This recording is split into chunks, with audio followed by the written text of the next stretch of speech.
John, naging mabilis lang yung isinagawang pagdinig kanina, no? Pero bago yung itinakda ang preliminary investigation, nakita natin kanina, John, na dumating yung ilang mga suporta ni dating Pangulong Rodrigo Duterte at gayon din ni Representative Franz Castro. At sila ay nagsagawa nga ng Quezon City Prosecutor's Office.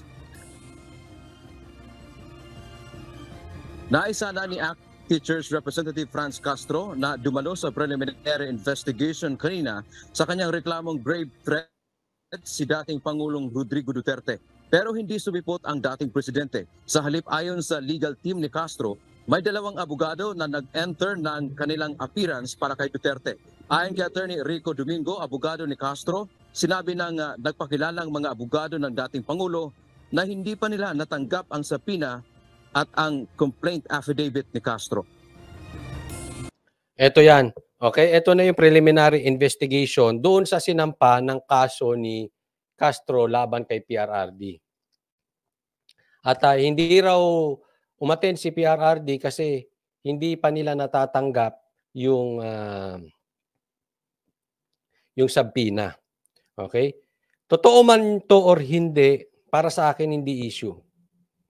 Sa akin talaga, sumasang-ayon ako sa sinabi ni Attorney Panelo. Shoot sa banga yung sinabi ni Attorney Panelo dati.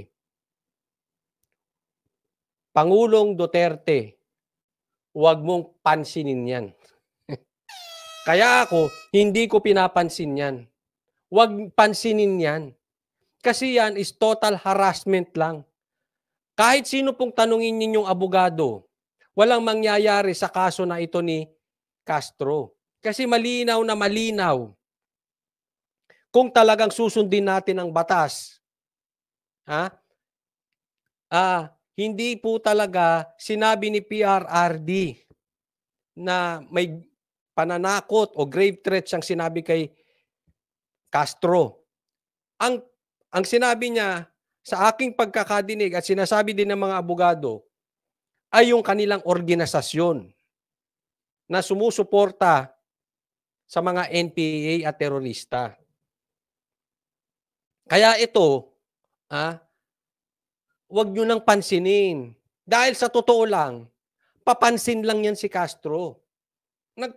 Ang taong papansin, the more nyong papansinin, lalong lumalaki. Kaya target na target ni Panelo, yung ugali ni Castro, wag nyo nang pansinin yan. Wala namang mangyayari dyan eh. Napakahina ng kaso. Magtanong kayo sa abogado, wala yang ipapanalo. Yun nga lang, kung batas ang pag-uusapan. Ang nangyari kasi, nagmamarunong si Castro, sabi niya, dapat harapin ni PRRD yung kaso niya. Tanga. Preliminary investigation yan. Huwag kang diktador. May batas pong sinusunod. Ditiktahan mo si PRRD. Hindi sa totoo lang. Ano nang nagawa mo sa bansang Pilipinas kung ikukumpara kay PRRD? Tapos didiktahan mo? Wow. Wow. Ang lakas mo. Wow. Wow. Sana nandito siya, no? Para ma-face niya or makita maano niya yung kaso, no? Umi-English ka pa kasi, ate. Sana nandito siya, no, para ma-face niya. Uy. Sablay ka ron, te. Sa totoo lang. Para kang palingkera, nagtatry ka mag-English para ma-face niya. Ano ibig niya sabihin para ma-face niya? Para harapin niya. Grabe to si ate. Ulit-ulit. Para ma-face niya. Dito siya, no? Para ma-face niya or makita maano niya yung kaso, no? Makita. Pati siya natawa sa sinabi niya. Para ma-face niya. Oy, PRRD! Where are you? You face me. Uy, ganun. si Castro, pag nagsasalita, parang oops! Sariwa pa, sariwa, sariwa! Pasok kayo, suke. Para ma-face niya. Pambira ka, uubuhin ako sa iyo.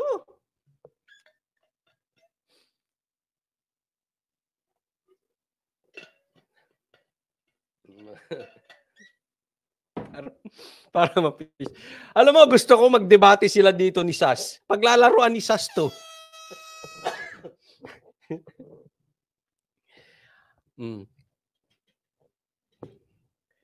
How can you face the problem if the problem is your face? You face the music. Ano, PRRD, para ma-face mo. Sariwa pa, sariwa, pasok. At makapag-submit siya personally nung kanyang counter affidavit. Para makasubmit siya personally ng kanyang counter affidavit. Diktador ka? Turuan mo si PRRD kung anong gagawin. Abogado si PRRD. Diktador. Ngayon ka lang naging diktador nakasampa ka lang sa kalabaw. Akala mo naman tong langaw na ito. Patayin ko nga tong langaw. Hoy, hindi po grave threat. Langaw yun, langaw. Nakasampa lang sa kalabaw. May langaw dito Shinla. Siguro tong kasambahay namin dito dinala yung pinalengke namin kanina. Ano ka?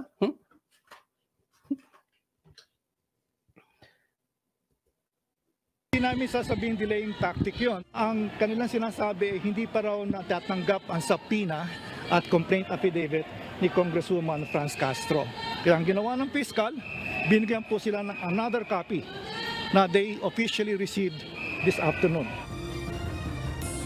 Kaugnay niyan, John, ay itinakda ng piskalya ang susunod na pagdinig sa December 15, 2023. Dito inaasahan na formal nang sasagutin ng dating Pangulo sa pamamagitan ng counter affidavit ang reklamo sa kanya.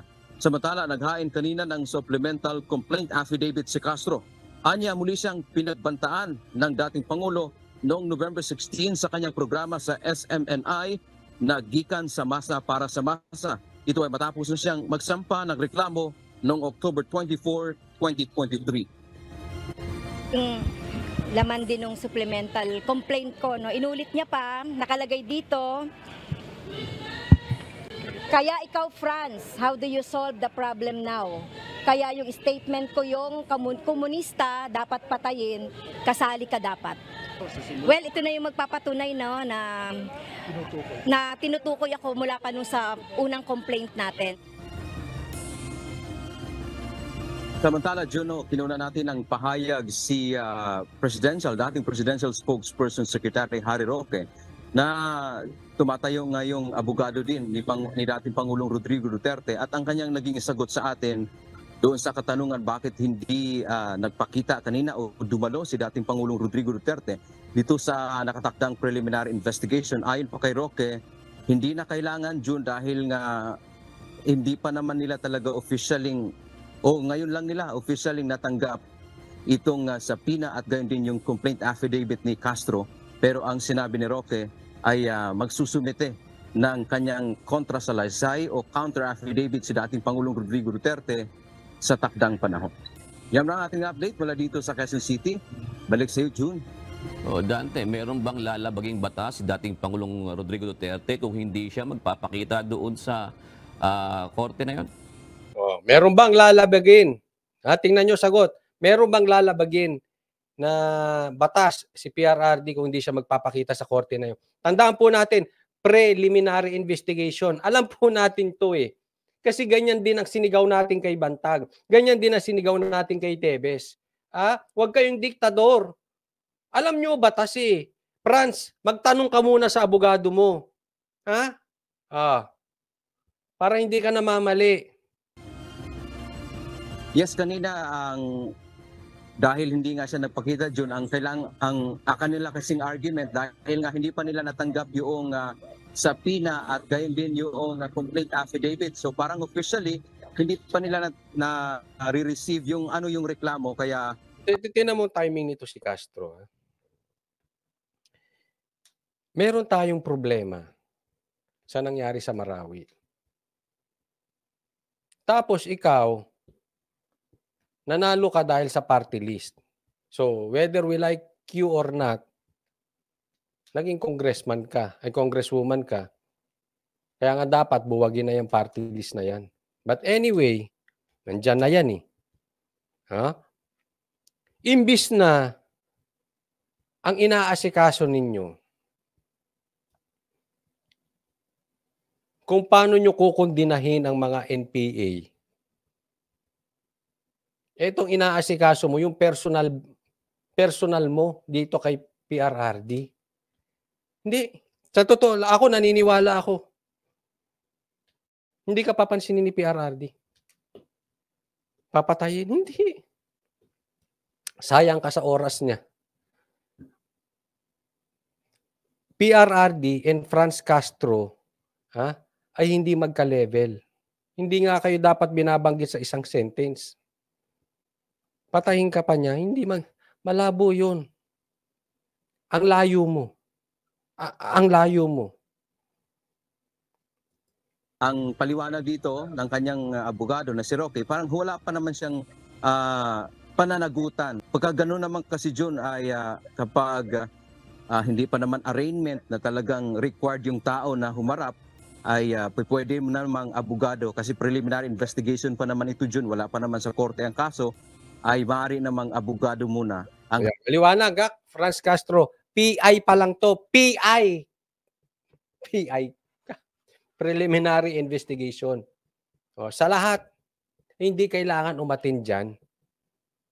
Castro, pakitanong mo yung abogado mo para hindi ka dakdak ng dakdak at nagmimukha kang diktador. Huwag mong obligahin si PRRD. Marunong ka pa sa batas eh. Haharap bilang representasyon doon sa inaakusahan o nirereklamo tulad ngayon dito sa sitwasyon ng dating Pangulo, Jun. Oo, Dante, para malinaw, kahit pa halimbawa mabasa na o makarating na nga sa kampo ni dating Pangulong Rodrigo Duterte, hindi siya required doon sa piskalya na magpakita personally. Ganun ba yun, Dante? Jun, depende na rin yan sa prosecutor kung talagang i-require siya. Pero usually ang nangyayari dyan, ang mga abogado naman ang humaharap sa kanila. Kasi ang isang sinumpaang salaysay, itong counter affidavit, halimbawa, ito ngayon kay dating Pangulong Rodrigo Duterte, ay maaari namang manumpa siya hindi sa harap mismo ng prosecutor ng Quezon City. Ang halimbawa natin dyan, Jun, ay itong kaso ngayon na nasa korte na ni dating Bureau of Corrections Chief Gerald Bantag. Noong nag-submit siya ng counter affidavit June, humarap siya sa piskal ng Baguio City, which is doon nga siya nakatira. At yung ang kanyang namang abogado ang nagdala ng kanyang sworn affidavit. Yan, kahit sa arraignment, katulad daw kay DG Bantag, sa Baguio siya nanumpa. Okay, so maliwanag na yan. Hindi mo pwedeng obligahin ng isang tao. Kaya wag mong ginagaya yung mga sinasabi nila Boying na face the music, ikaw nakiki-face ka diyan, mali naman ang gamit mo ng grammar mo, para ma-face niya. Wag mo silang gayahin, mali po 'yun. Hindi obligado. Arraignment pa lang arraignment PI pa lang So wag niyong kasi ito yan. Itong si Castro at 10 ng kanyang gumagamit sa kanya, papansin ito eh. Siyempre, sisip-sip ito para magkaroon ng kung ano. Gusto nitong mapahiya si Duterte. Siyempre, gusto niya lumabas din si Duterte, gusto niya magbukang tanga si PRRD dyan. Hindi naman talaga mananalo. Ang gusto nila, ang habol nila dyan, harassment at kahihiyan ni PRRD. Mapagod siya. Alam mo, ginagawa yan sa kaso. Siyempre, pag andyan si PRRD, andyan na yung media, alam mo naman ang media ngayon, o kahit dati, galit na galit kay PRRD, yan lang yung purpose na yan, ipahiya si PRRD. Kaya, ito po pakinggan natin. Uulitin ko, swak sa banga. yung sinabi ni Attorney Panelo. Huwag nang pansinin yan. Hayaan na yung abogado pumunta dyan, tapos no interview, tapos. Di ba? Papansinin nyo pa yan. Ayan ang gusto nila eh. Kaya nga papansin eh. Para umingay sa media. Pag umingay sa media, di pogi points siya doon sa Kongreso. O, di ba? Tapos papansinin nyo pa. Naman, no?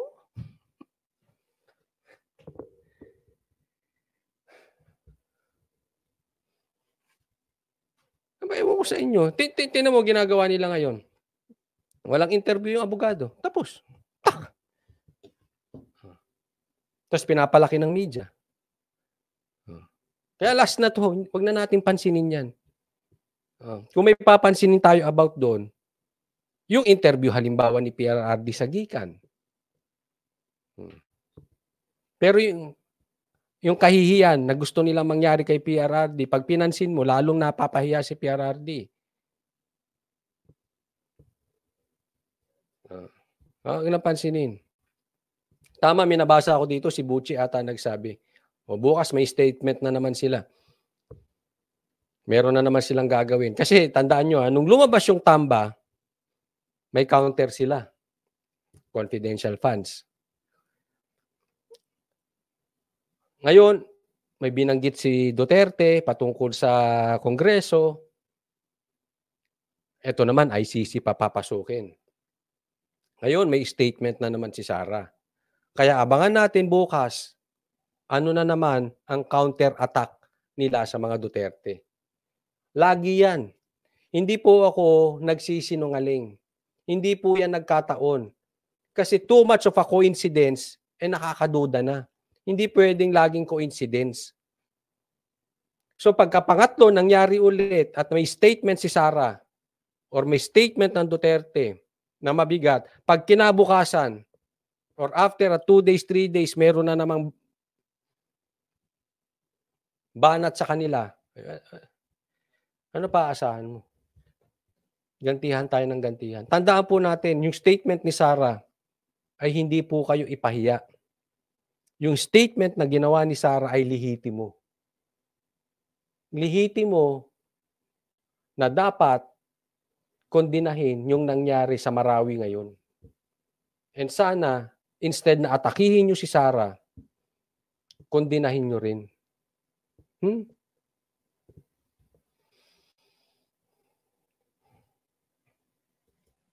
Diyan sa Department of Justice. Pero kapag naakyat na yan, Jun, sa korte, itong tinatawag na nilang arraignment kung saan babasahan na ng sakdal, kailangan na talagang humarap itong nirereklamo o yung inaakusahan. Kung sa part na yan ay si dating Pangulong Rodrigo Duterte. Kung makakita ng sapat na batayan ang ating pong piskalya na kailangang iakyat ang korte, ang kaso rather sa korte, June. So, ibig sabihin nga, pag nasa piskalya pa lang, hindi required. Correct. Pag nasa piskalya pa lang, hindi required. Unless iakyat na sa korte. Yes, June, technically, hindi naman required talaga ang humarap yung respondent sa isang reklamo, June. Sa may nakakakilala kay Castro, pakisend nyo yung link. Baka hindi sila nag-uusap ng abogado nila. O baka hindi alam ng abogado niya. Kakapagtaka, nagsasalita yung kliyente mo na hindi alam. Nasa batas naman niya, ba't di mo payuhan yung kliyente mo? But anyway, baka takot siya. Payuhan yung kliyente niya, mawalan siya ng kaso. Baka parang ito si vlogger attorney na 3-0. Padala nyo tong link kay Castro. Sa may nakakilala kay Castro, padala nyo ito, ha?